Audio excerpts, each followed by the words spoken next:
LinkedIn's AI-powered job search can help you find the most relevant roles based on your goals and experience. It cannot help you find something to talk about in the elevator. So, ride any dragons this weekend? It can help you find your next job just by describing it in your own words. It cannot stop your coworker from describing their dreams. So I was flying, right? And while we can't help you advance in the office foosball tournament, LinkedIn can help you advance in your career. LinkedIn is the network that works for you. If we knew more about our sleep, what would we do differently? Would we go to bed at a consistent time or take steps to reduce interruptions to our sleep? With Sleep Score, Apple Watch measures your bedtime consistency, interruptions, and sleep duration. Then, every morning it combines these factors into an easy-to-understand score from 1 to 100. So you'll know how to take the quality of your sleep from okay to very high. Know your sleep score with Apple Watch. iPhone 11 or later required. You can regularly read over on the Wrap, and his musings on the Mission Impossible movies you can still listen to on Light the Fuse, the official Mission Impossible podcast. He and I are recording this week's show on Sunday, May 24th, 2026, and we just did about 5 minutes of pre-gaming, and we can't talk about any of that, right? Zip, nada. No, we cannot. No, but I had a very fortuitous week in terms of seeing things that are coming out soon-ish. Okay. So, all right. yes. Okay. Well, again, at some point when Drew can tell these stories, they are very cool stories, but we can't do that today. But on the other hand, Sunday, May 24th, 2026, tonight, Season 9 of Rick and Morty debuts on Adult Swim with an episode entitled There's Something About Morty. And I have to ask Drew, how closely do you follow Rick and Morty these days? I haven't watched it. I think I haven't watched it since season 7, since they swapped out the voices. Mm-hmm. But I love that they're consistently producing new things. I mean, I was looking back and it was like they have produced the same amount of episodes in the last 5 years as they had, I think, between like 2014 and 2020. So, I do think that maybe the removal of Justin Roiland has made for a little bit of a tighter ship, and I love that they are consistently getting out these episodes. And we have some Rick and Morty news later in the show, don't we? Well, yes. In fact, if you want, we can start with that at the top. In fact, I have to ask, when you were at the Warner Brothers Animation open house last week, was that the week before last? Yes, last week, yeah. Yeah, they did not mention that there was a Rick and Morty movie in development. Although, like I said, Jim, there were a lot of people that were milling around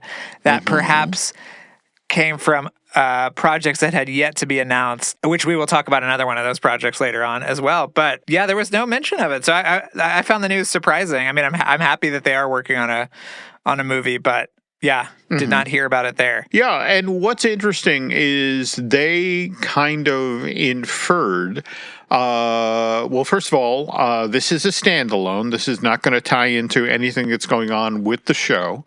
More to the point, really for real movie. Actual budget, that's something of quality that you're going to want to go into a theater to see in addition to the show that runs as part of the Adult Swim programming block.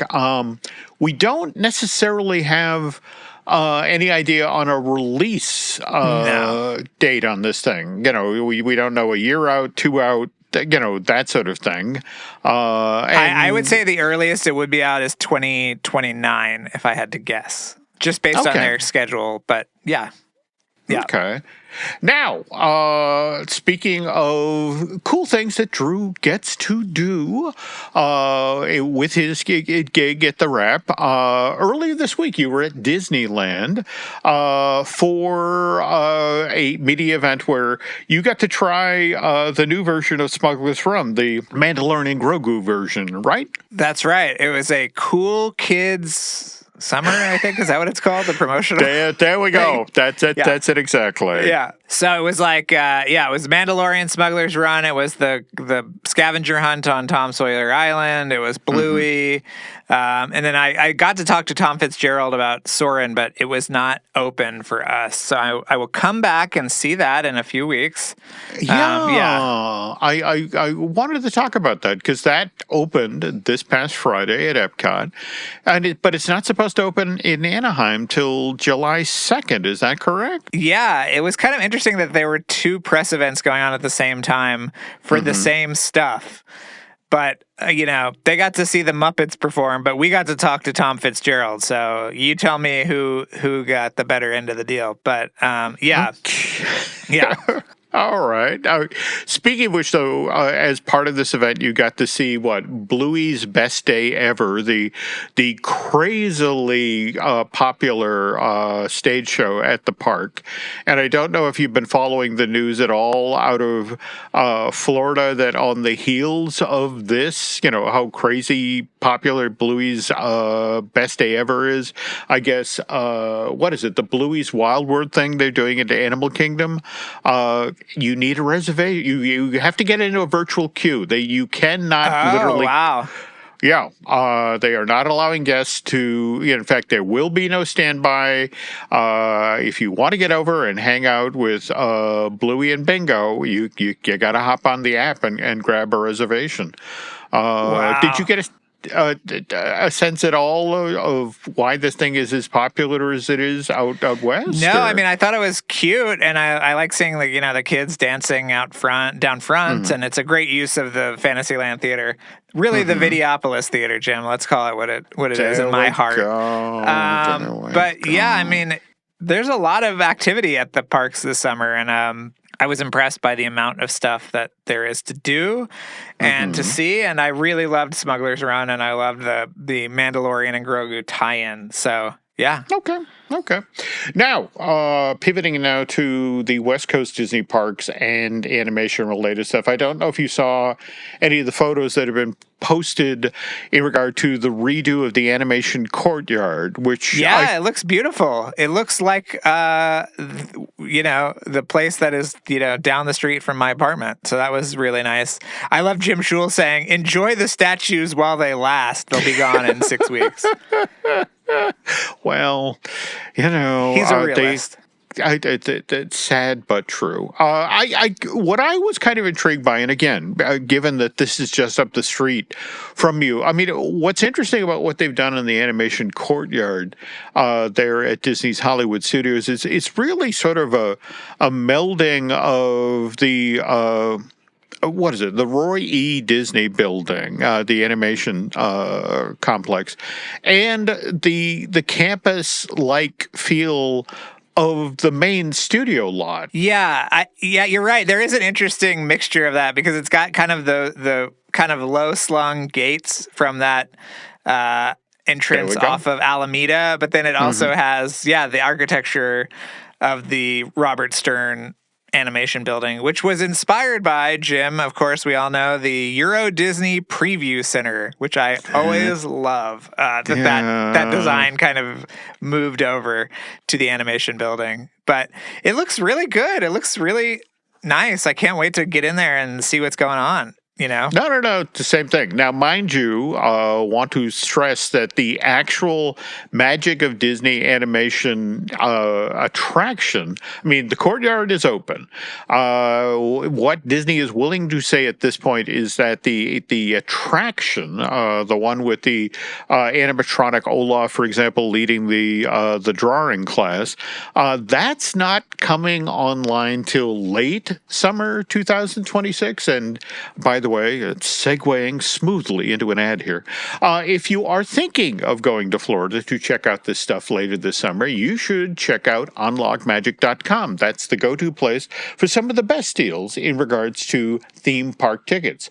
So if a Disney or a Universal trip is anywhere on your radar for 2026, Unlock Magic helps you lock in great ticket prices without the stress. And that will all be handled by people who really know the parks and, more importantly, know how to save you money. So if you're thinking, okay, this is the year we finally go, Head to unlockmagic.com to grab the best ticket deals and then make your future trip to Florida just a little bit more magical. And since we are talking about theme parks in this part of the show, and since the 2026 edition of Universal Fan Fest wrapped up earlier this month, in fact, that was back on Saturday, May 16th, and Drew wasn't necessarily a fan of the Scooby-Doo versus the Universal Monsters Mystery on the Backlot portion of that hard ticket, but we thought we'd use this as an excuse to talk about, that Scooby-Doo anime that we've previously mentioned here on the podcast, the one that Warner Brothers Animation has had in the works now. So, Yoko So Scooby-Doo is going to be exclusively on Tubi? Really? Yeah.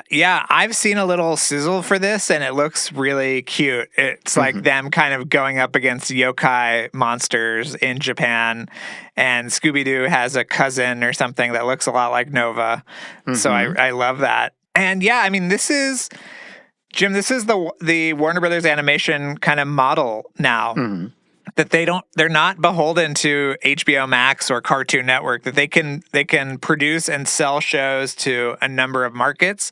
We're going to talk about another one of those later on in the show, Adventure Time side quests.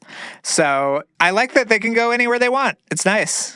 Yeah, and by the way, this is an A+ production here. Made, for example, Frank Welker, who's been voicing Scooby-Doo, since Scooby-Doo, Where Are You? Debuted as part of the CBS Saturday morning lineup back in '69, whereas Matt Lillard is back voicing Shaggy, and he's been associated with this part, since the live-action Scooby-Doo movie back in June of 2002, so almost 25 years in the job now. And so, again, that's on Tubi in North America, and Yokoso Scooby-Doo internationally will be distributed by Cartoon Network. Though, speaking of North America, when we get back from this break, we're going to take a look at what's been going on with the North American box office over the long Memorial Day weekend. But before we do that, there's this.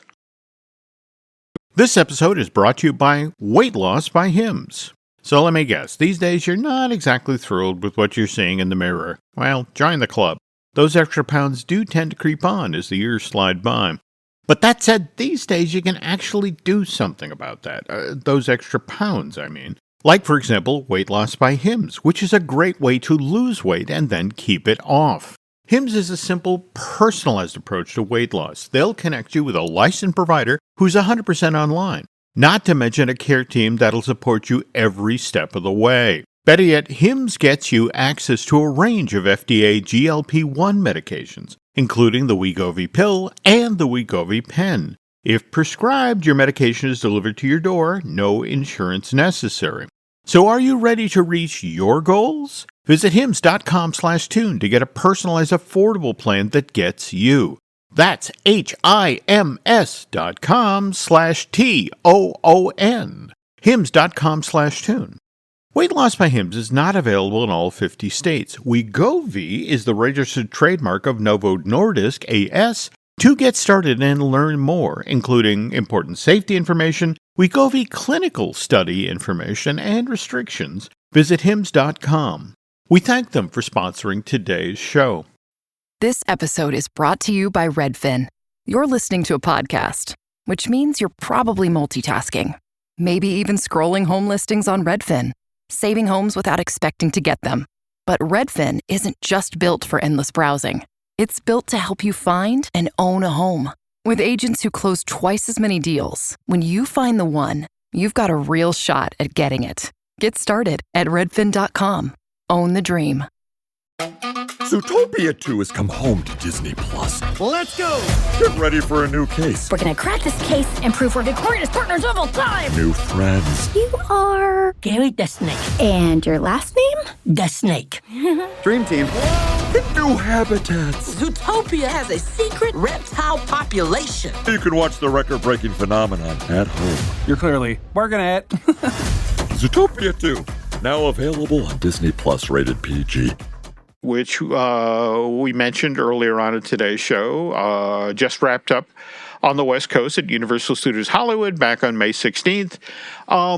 Wanted to also remind folks that the Universal Orlando Resort sent out a survey last year in an effort to gauge if there'd be interest among annual pass holders associated with those parks for a similar event on the East Coast. And wanted to share something I heard, Drew, that Universal Studios Florida's dance card, if you look over the stuff they got scheduled for the year between Halloween Horror Nights, Mardi Gras, and the holidays at Universal Orlando Resort, that typically starts late November, runs through early January.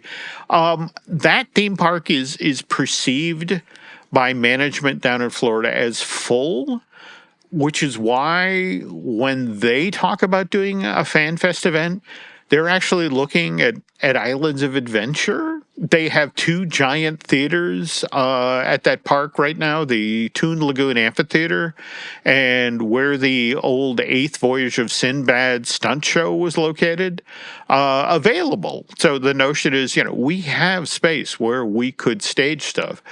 Though what's interesting, when I did some follow-up on this, it's the effect of, didn't you guys just start all sorts of construction on Lost Continent, like the Poseidon's Fury and the immediate vicinity? Doesn't that necessarily mean that the Sinbad Theater is kind of out of reach, and they're like, shut up, don't talk to me? Well, I'd heard that Fan Fest Nights was originally planned for Universal Florida before they kind of kicked it to Hollywood because they were too busy getting ready for Epic Universe, which happy 1 year anniversary, Epic Universe, you cutie. There we go. And have you been seeing any of the imagery? They're definitely in rehearsals for the nighttime show. Oh no, is it drones or what is it? Right now it seems to be a lit up fountain, though, again, it's always interesting to, rehearse this part, rehearse that part. We'll see what happens next. That said, back to Lost Continent, there was talk of course, of what's coming into Poseidon's Fury and all that, and supposedly Zelda related. And I wanted to ask you, Sony, back in 2024, talked about a live action Zelda. Have you heard anything about that? Yeah, since? It's coming out next summer. I think it's Wes Ball is directing it, who did the most recent Planet of the Apes movie and the Maze Runner films. And yeah, they finished shooting earlier this year, so it'll be out next year. Holy cow! Yeah. Okay. Yeah. Woof, woof. Okay. Well, speaking of the things that, not headed to theaters, but in theaters, getting to the weekend box office, Mandalorian Grogu. Drew and I were pre-gaming this. What was interesting is, I want to say as of Thursday night, Disney was, or folks associated with Disney were mentioning that, 4-day Memorial Day weekend box office, we're looking at 90 million domestic. But what's been interesting over the past couple of days is that evidently this Jon Favreau movie is overperforming. So as of yesterday afternoon, the numbers have been revised up to 94, 98. And just before Drew and I started recording, Hollywood Reporter posted a story to the effect of new numbers for the 4-day weekend, 102 million, which puts it within inches of what Solo, a Star Wars story, made over the Memorial Day weekend in 2018. That one made 103 million, and that's, it's been interesting watching Disney manage expectations for the Star Wars film, hasn't it, Drew? It has, but I saw that, basically there were bigger gains on Saturday than they thought. And as you saw, this was not a movie that pre-sale tickets were in heavy demand. So, Jim, if you were with the kids and it was a gloomy day and you said, hey, let's go to the theater, you walked right up and could get your tickets. And that's sort of what happened. So, yeah, I mean, I'm glad it's making money. I'm glad that, the box office has rebounded in the ways that it has over the last few months, with things like Obsession becoming one of the few. It's looking like it'll make $100 million on a budget of less than $1 million. I mean, that's just great to see stuff like that happen. So, yeah, really good stuff. Yeah. Okay. Now, speaking of the Mandalorian Grogu, you wanted to talk about an animation-related aspect of this project. Yes, I did. There are stop-motion robots in the Mandalorian and Grogu. They have a very RoboCop 2 feel. And the reason for that, Jim, is because they brought back Phil Tippett to animate the robots. I mean, it's so cool. Nothing incredibly interesting happens with the robots, much like everything else that goes on in the movie. But it's cool to see a nice little bit of animation, history come back. And obviously all the animation by ILM is just beautiful in the movie as well. So I just wanted to, on the animation podcast, point out the animation highlights of The Mandalorian and Grogu for everybody. Yeah. There we go. And speaking of overperforming, just want to take a moment to circle back to The Devil Wears Prada 2, which made $14 million at the box office this past week, and that then brings its domestic take up to $198 million. It's made $372 million overseas, so that's $570 million worldwide so far. And just want to point out that bests what the original Devil Wears Prada made back in 2006 by $250 million. So that's crazy. That is crazy. But again, what's fascinating to me is that, the earlier conversations at Disney about, well, does this go out to theaters? Do we send this to Disney Plus? And it's just sort of like, okay, smart idea to send out to theaters. It's almost like even if you send it to theaters, it'll make a bigger splash when it's on streaming. But, Jim, what do I know? What do I know? There we go. Okay, now, speaking of animation, though, Super Mario Galaxy was number 9 at the box office this weekend, 3.3 over the 4-day Memorial Day weekend. That brings its domestic take to $423 million, 552 overseas, so that's $975 million worldwide. And from what I was hearing from folks at Universal, they're hoping for blowing through the $1 billion barrier by late this week, early this weekend. But you have, speaking of Super Mario Brothers, you have some news about, the directors of that film, also the folks involved with Teen Titans Go, right? Absolutely. Alan Horvath and Michael Jelenic, who are the directors of the Super Mario Brothers movie and the Super Mario Brothers Galaxy movie, or whatever the hell it's called. They signed a overall deal with Netflix for animated features and television shows, as well as live action projects. I have heard that the third movie is on its way, so I imagine this will kind of become official after whatever the third Mario Brothers movie is going to be will come out. But I think it's great that they've set up shop at Netflix. They can do all sorts of things. And yeah, they were a lot funnier on Teen Titans Go. So I hope I was going to say that as well. I could, that's such a fun project. But speaking of deals signed, though, I mean, we are, in fact, Cannes, the 79th Cannes Film Festival just wrapped this past weekend, Saturday, May 23rd. But you have news of 2 animated features coming out of that now have deals that are headed to the marketplace, right? Yes. The first one was that Netflix picked up. That's right. A movie called In Waves, which is a French-Belgian film, kind of a coming-of-age story that has drawn comparisons to things like Fault in Our Stars. And then Sony Pictures Classics has picked up a feature called Iron Boy, which is directed by Louis Clichy, who was an animator at Pixar for a long time. He worked on WALL-E and Up, and then he directed a couple of the Asterix and Oblique movies in France, and so this is his sort of solo directorial debut.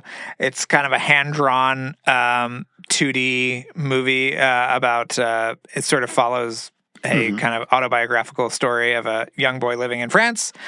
So those two have been picked up. Tangles has not been picked up, which I think is very odd. That's the Alzheimer's movie that Seth Rogen is in and also produced. But hopefully we will hear about that soon. But Jim, we love our international animated features. We do. I'm certain that these will all factor into the Oscar race in a few months. So, yeah, I'm excited. Okay. Now, speaking, though, of events that wrapped up this past week, out in Vegas, the Licensing Expo was held at the Mandalay Bay Convention Center May 19th through the 21st. And this was a show I always enjoyed going to, Drew, largely because the people there weren't talking about the movies that would be coming out in the next few months. They were always a year or two ahead. And so had you heard any of the news coming out of Vegas about, upcoming animated films or? No, I saw my buddy Trent Corey, who is directing Frozen 2 with Jennifer Lee, up there in an incredibly awkward photo with some of the characters from the Frozen stage show, along with people like Asad Ayaz and other Disney executive goons on stage. So I thought that was very funny. But yeah.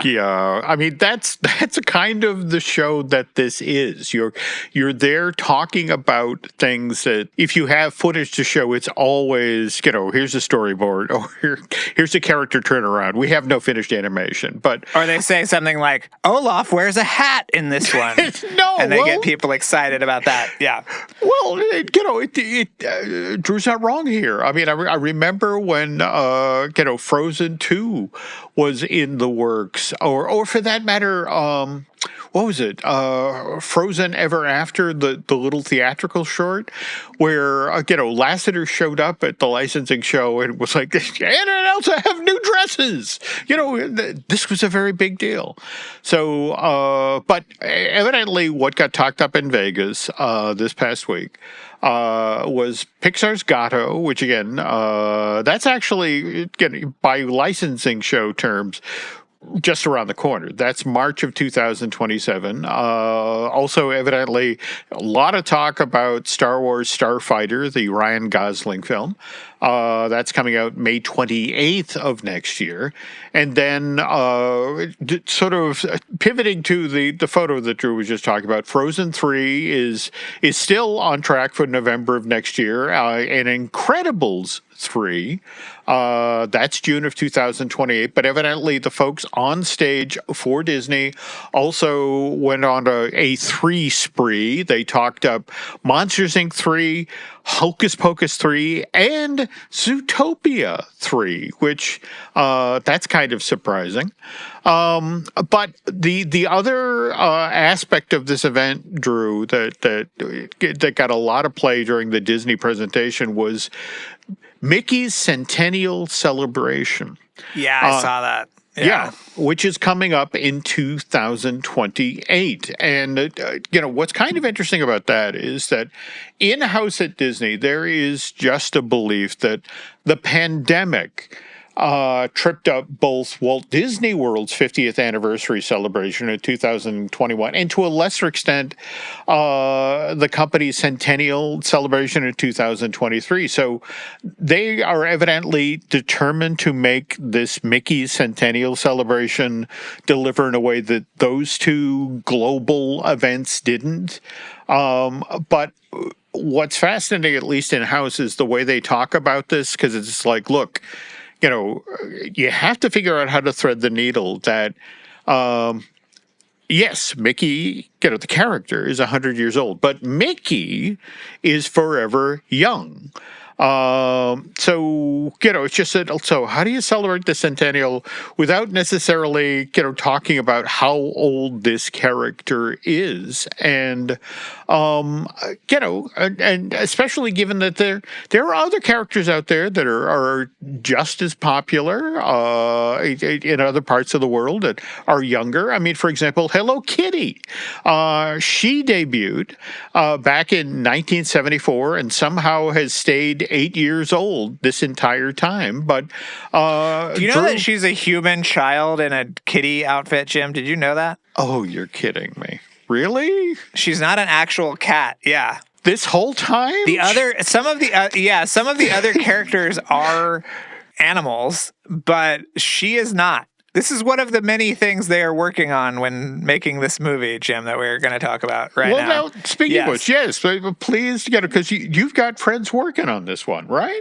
Yeah. This is being directed by two of my best buddies, Dave Derrick Jr., who directed Moana 2, and John Aoshima, who co-directed Ultraman Rising. It is being produced by none other than Ramsey Nato, Jim, who was just running Paramount Animation a few months ago and is now working on this movie. Okay. And everything I've heard is that it's just really cute and fun, and I have been promised by people at the top, Jim, that my favorite Sanrio character, Hangyodan, will have a large presence in the movie because I love him.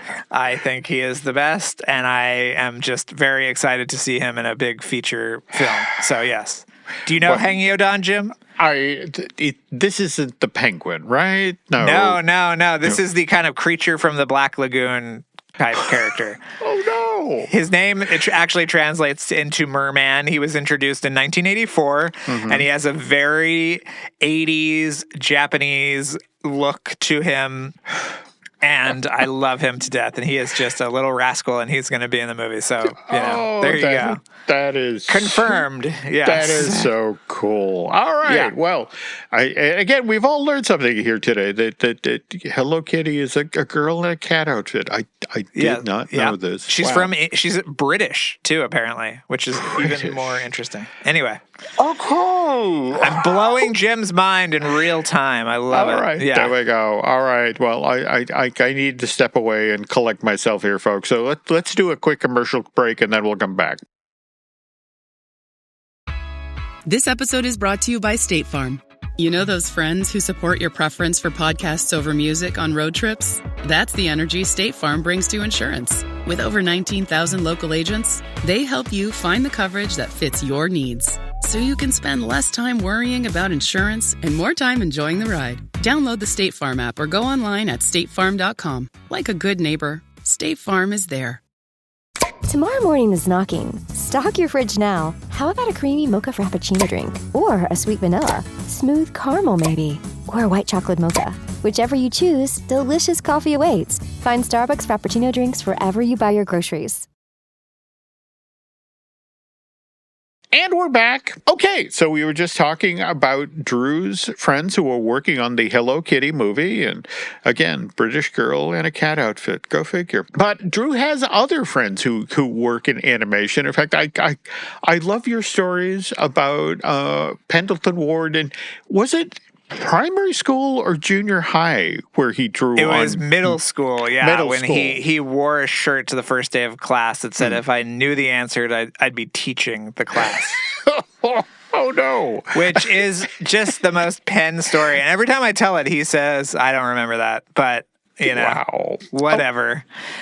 He's a genius. He can rewrite history all he wants. But yes, there are new adventures in the Adventure Time universe, as we alluded to earlier. Jim, do you want to talk about that? Okay, so now Adventure Time side quests, but this is over at Hulu, and this is the first time they've done something for Hulu, right? Or yeah.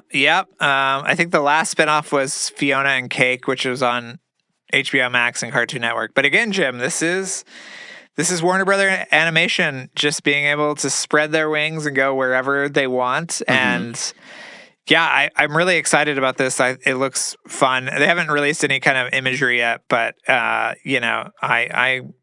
welcome all new chapters in the Adventure Time saga. Oh, absolutely. No, love the look, love the writing. Tom Kenny's work on the Ice King still breaks me sometimes. Love the show, love the character. On a sadder note, folks, we learned about Tom Kane's passing this week, and if you've been paying attention to animation voice work for the past 25, 30 years. Not only animation, he did great voice work in movies too. We can talk about that in a minute, but go ahead, Jim. Yeah. Well, I mean, and what's interesting is his career actually started in gaming. In fact, he tells or used to tell a wonderful story about how he got the Yoda gig.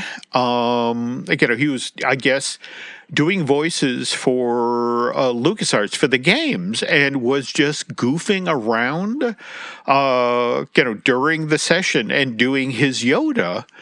And somebody pulled a recording of Tom, just goofing off doing Yoda, sent it to George Lucas, who at the time was sort of staring down the barrel that Frank Oz wasn't going to be available to come work on a new animated show because Frank was directing a film at the time. And so out of the blue, Tom gets this offer to do Yoda. And then, I mean, he's everybody. When the Star Wars Clone Wars series starts happening, I mean, he's Yoda, he's Admiral Akbar, he's Boba Fett, even C-3PO, right? Yeah, and he was Admiral Akbar in The Last Jedi as well. So he started some of these characters in animation and translated them to live action, which is pretty amazing. No, absolutely. But yeah, I mean, he was a voice for Powerpuff Girls. He was their dad, Professor Utonium. And also, we got to say, Jim, for the theme park fans, he was the voice of the monorail as well as Happily Ever After.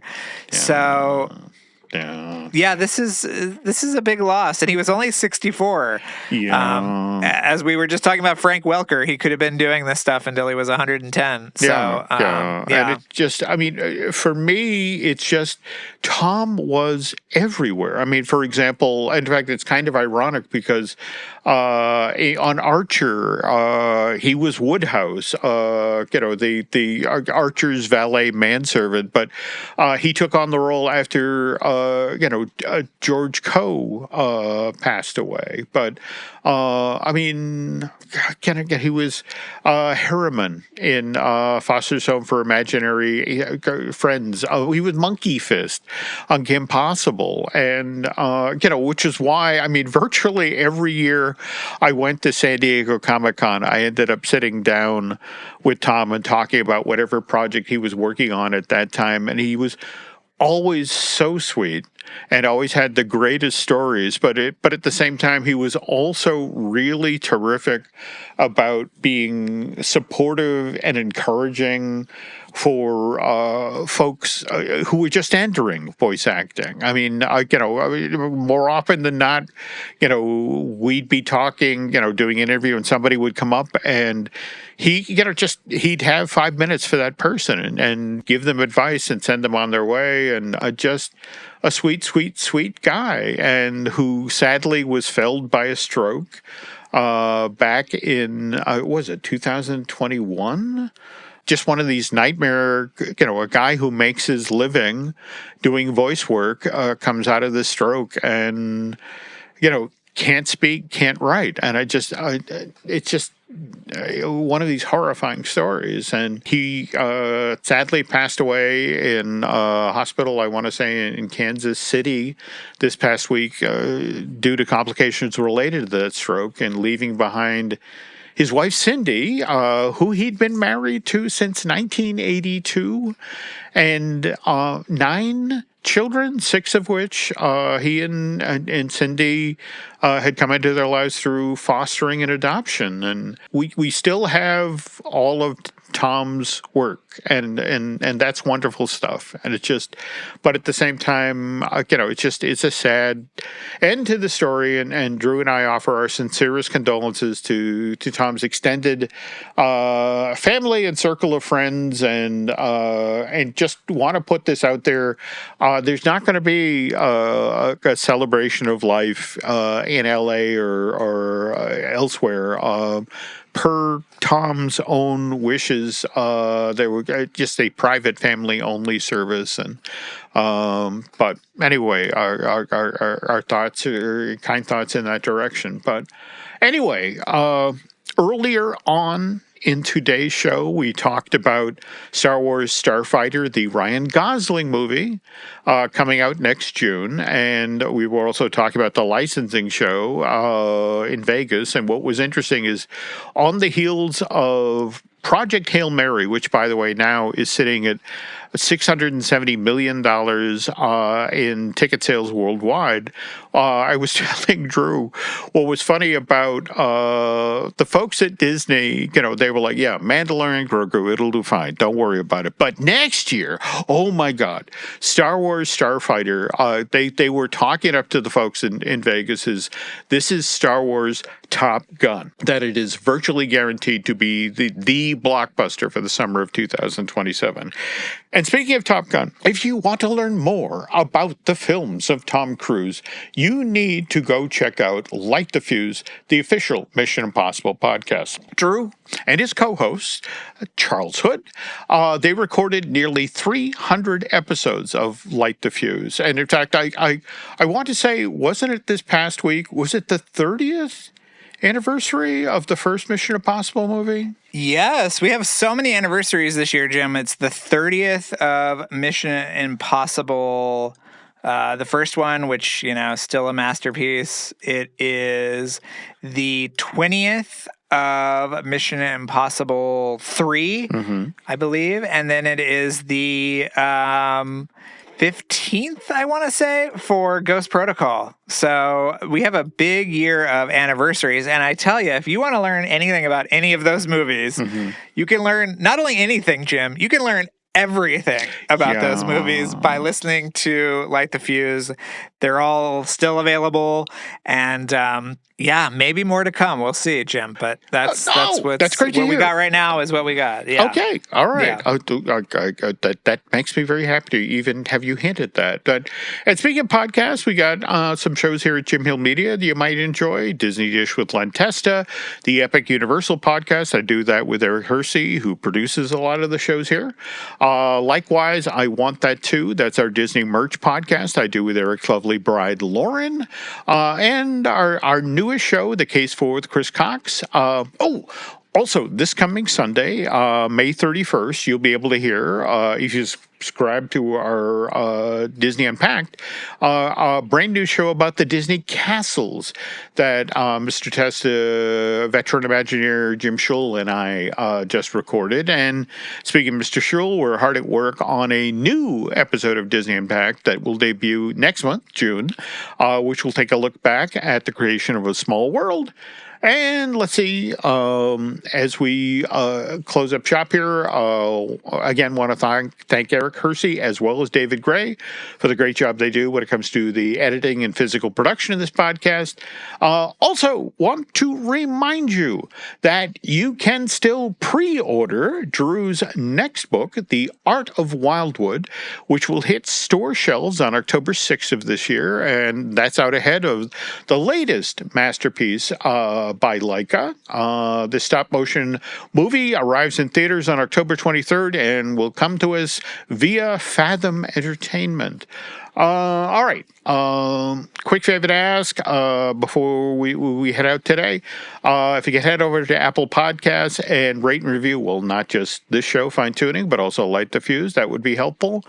And again, if you were paying attention to social media, you would have saw the tweet that Drew put out about the 30th anniversary of the original Mission Impossible movie. So can you tell the nice folks where they can find you on social media, Drew? That's right. It's Drew Tailored, like a tailored shirt, on Instagram and Twitter. And then, Jim, where can people find you? I'm on Instagram and X as Jim Hill Media, and then over on Facebook as Jim Hill Media News. And with that, folks, that's going to do it for this week's edition of Fine Tuning. On behalf of Mr. Taylor, I want to thank you for listening to this podcast, and we will be back next week.